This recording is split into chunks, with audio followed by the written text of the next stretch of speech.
Hello, welcome to 15 Minutes of Consulting Best Practices. My name is Maria Isabel Rios and I'm joined by David A. Fields. Hello, David. Well, I'll say hello, Maria Isabel. How are you?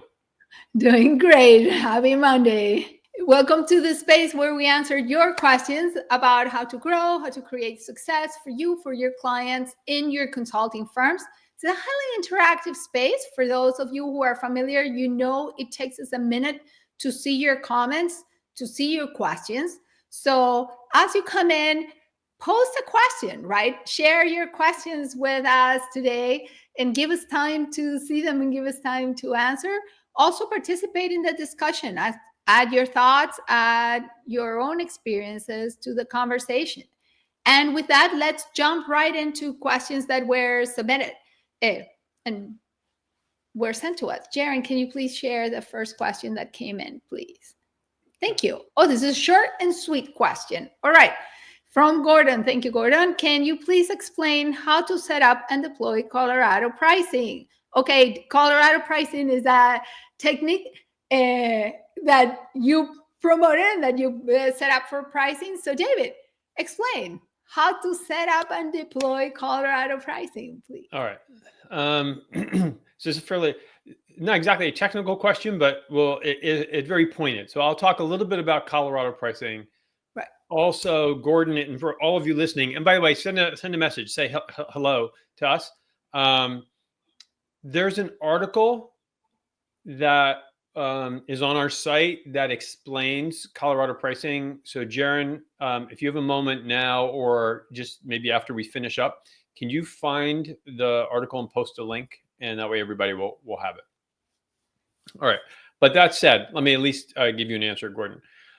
Colorado pricing applies in a very specific situation. And this is what to keep in mind.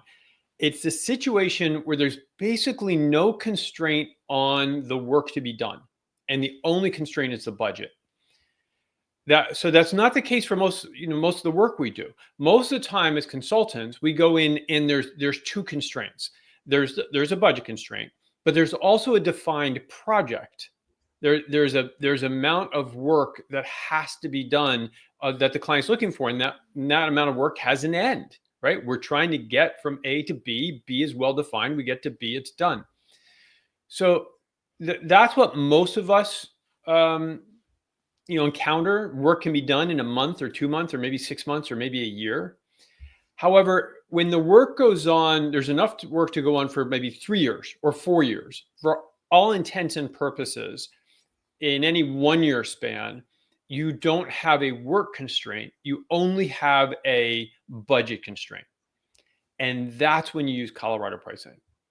Because at that point, you just come up with an agreement with the client on a periodic payment that they would be comfortable making to have you work on this vast amount of work that has to be done for forever.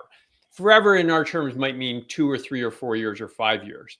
But that's what Colorado pricing is. It's that very specific circumstance.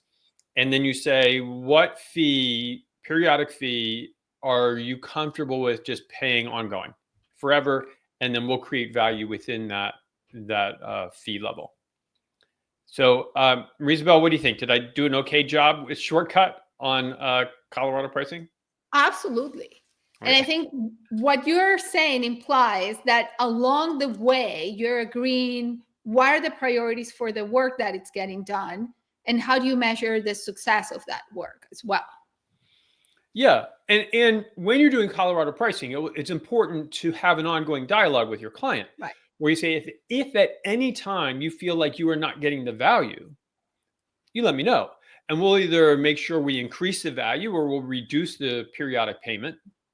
But usually you're in a good position. This is a high trust situation because you're going to be working with them forever, for years. So it's a very interesting structure, but it does only apply in that particular situation.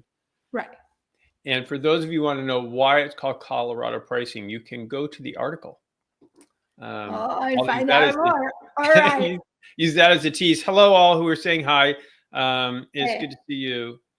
And I think if I'm not mistaken, Preston just pulled us out of hot water because Uday asked a question, right? You asked what our best framework, which can be used in supply chain planning and operations. And I think manufacturing equipment reliability is possibly the answer to that question. So thank you for providing that nugget of expertise, which is not our own. If that is the case, that's the answer to the question, thank you so much. And this is one way in which this is very helpful. If not, let me know if I'm mistaken in reading the question and answer. All right, whatever came in next, you have to do, because I did the first one. So what did Tim say? Hi, David. Wondering on the most effective strategy to generate leads in the short term. All right. So, Tim, welcome. And we have quite a few points over the last few weeks, maybe, that if you go back to the LinkedIn Lives, we have ample discussion on how to accelerate leads, how to connect, or how to expand our network. In a nutshell, I'm going to give you the headline, the one that goes in like brightest colors right above the billboard. The shortest way is to find partners to generate leads, right? Activate your network and find partners. Activate your network is about the people you know who are decision makers or influencers who are warm connections with you. And partnering is about people who are in contact or you can borrow tribes from. Or be it platforms who have those connections and have them active and have projects, or trade associations, or folks who are in adjacent pieces of consulting, or who have other areas of expertise that you can borrow tribes from. And that's kind of the cliff notes on that topic as well. David, what do you think? No, I agree with you. I think that you go back, because we've covered this so often, which doesn't mean don't ask. I appreciate you asking. But go back and listen to what we said before. I wonder, while you were saying that, one thing occurred to me though, Marie-Isabelle, was that I assume is Tim, right? Is that who asked? Yes. Tim, you don't just want leads, you want business to close in the short term. And if you want business to close in the short term, be very careful of any of these services or techniques that are meant to generate a lot of leads in the short term. So there are a lot of services. I won't go into specifics more than that. Other than they promise we're going to fill your inbox with leads, or we're going to fill your calendar with leads that are all new and cold. They might, however, those close. The close rate is low, and the cycle time on those is extremely long. So everything that Marie-Isabelle just said, and you'll see in past weeks, will help you get leads that actually are more likely to close quickly. So hopefully that helps, Tim. So you can give us a thumbs up or a thumbs down, either way, and let us know. All right. Bradley asks, a consulting colleague of mine has a surefire 3-week due diligence project or a proposal for an 8-week project that has not been signed but seems likely.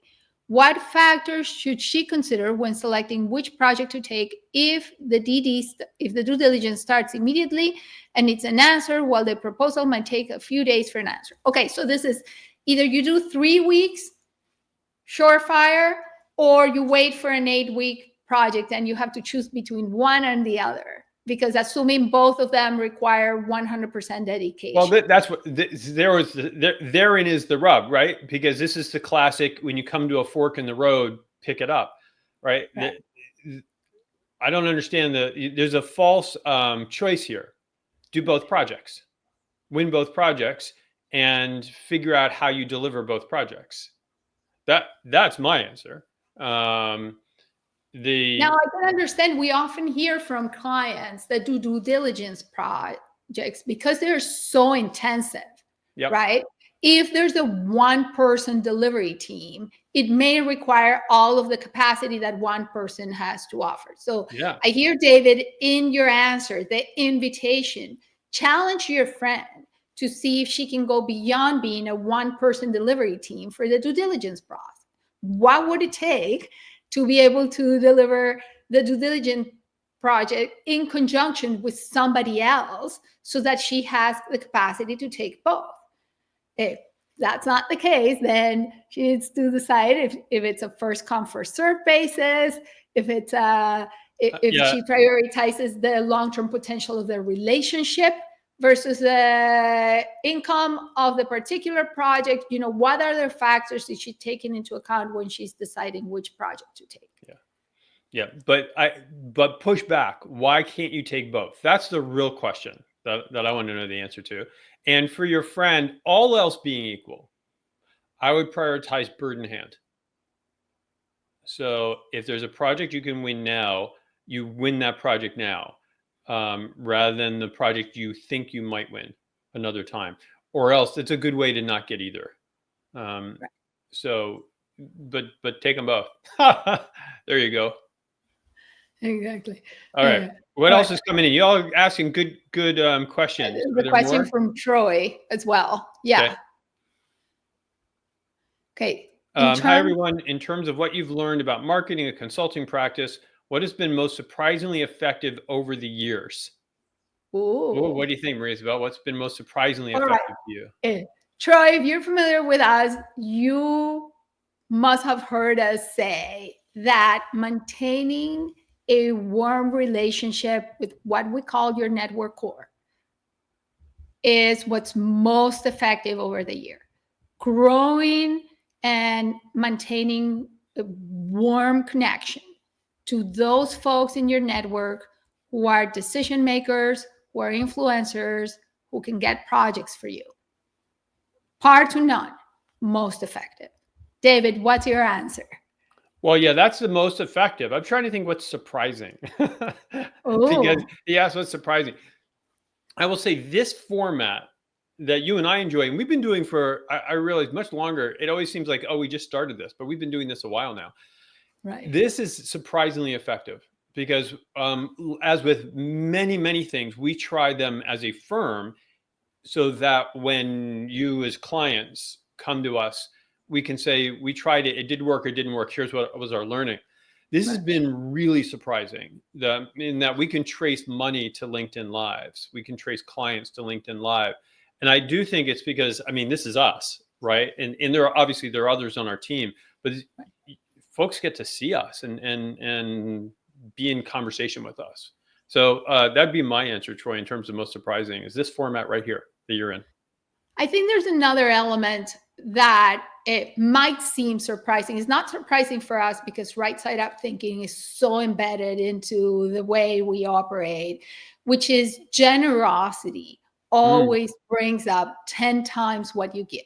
So whenever we share more of our IP, whenever we share a little bit more of our time, whenever we help somebody out and help solve a specific question at a moment in time, it pays off in spades down the road, even if it is with the extra introduction, the extra connection, the extra goodwill out there.